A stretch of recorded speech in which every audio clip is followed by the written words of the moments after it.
দেশে গত ২৪ ঘন্টায় নতুন করে আরও ১৮০ জন এডিস মশাবাহিত রোগ ডেঙ্গু জ্বরে আক্রান্ত হয়েছেন। চলতি বছরে এ পর্যন্ত আক্রান্তের সংখ্যা ৬,০০০ ছাড়িয়ে গেছে, আর মৃত্যু হয়েছে ১৮ জনের। তাই ডেঙ্গুর প্রাদুর্ভাব মোকাবেলায় সিটি কর্পোরেশনের মশক নিধন কার্যক্রম জোরদার করার পাশাপাশি ব্যক্তিগত সচেতনতা বৃদ্ধির উপর জোর দিচ্ছেন বিশেষজ্ঞরা। রিপোর্ট শরীফুল ইসলামের। বর্ষা মৌসুম শুরু হওয়ার সাথে সাথেই বাড়তে শুরু করেছে এডিস মশাবাহিত রোগ ডেঙ্গু। প্রতিদিনই বাড়ছে আক্রান্ত ও মৃত্যুর সংখ্যা। নানা উদ্যোগ, পরিকল্পনা ও মশক নিধন কার্যক্রম জোরদার করা হলেও কমছে না মশার উপদ্রব। হামের প্রাদুর্ভাবের মধ্যে ডেঙ্গুর সংক্রমণ বৃদ্ধি ভাবিয়ে তুলেছে সবাইকে। জলবায়ু পরিবর্তনের ফলে বৃষ্টিপাত, তাপমাত্রা, আর্দ্রতা ও মশার ঘনত্ব বিবেচনায় চলতি বছর ডেঙ্গু পরিস্থিতি খারাপ হতে পারে। তাই প্রচলিত মশক নিধন কার্যক্রমের বাইরে বিজ্ঞানভিত্তিক কার্যক্রম গ্রহণ করা জরুরি বলছেন কীটতত্ত্ববিদরা। এই মুহূর্তে যদি আমরা এডিস মশার যে প্রজনন স্তর, বিশেষ করে বিভিন্ন পাত্রে জমা পানি, সেগুলোকে আমরা সঠিকভাবে অপসারণ করতে পারি, পাত্রগুলোকে সরিয়ে ফেলতে পারি, তাহলে এই যে প্রকোপটি হওয়ার ঝুঁকি আছে সেটিকে নিয়ন্ত্রণ করা সম্ভব।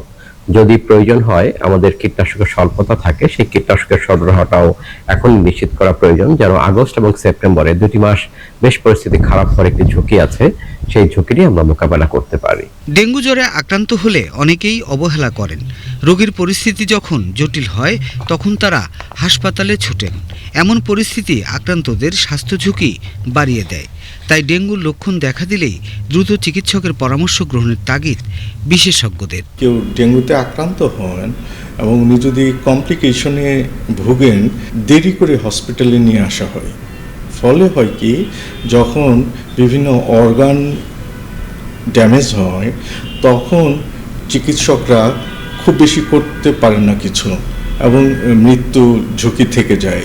পানির জলাবদ্ধতা, বিশেষ করে ড্রেনে, কনস্ট্রাকশনের কাজের এখানে পানি বা ছাদের টবের পানিগুলো যাতে জমাটবদ্ধ না থাকে। গাড়িতে চলাচল করেন যারা, গাড়ির মধ্যে যে মশাগুলো থাকে এবং দিনের বেলা যেসব মশাগুলো কামড় দেয়, বেশিরভাগই ওগুলা ডেঙ্গু মশা। আমাদের এই বিষয়গুলোকে সতর্ক থাকতে হবে। জনস্বাস্থ্য বিশেষজ্ঞরা বলছেন, সিটি কর্পোরেশনের পাশাপাশি মশক নিধন কার্যক্রমে ব্যক্তিগত সচেতনতা বৃদ্ধি খুবই জরুরি।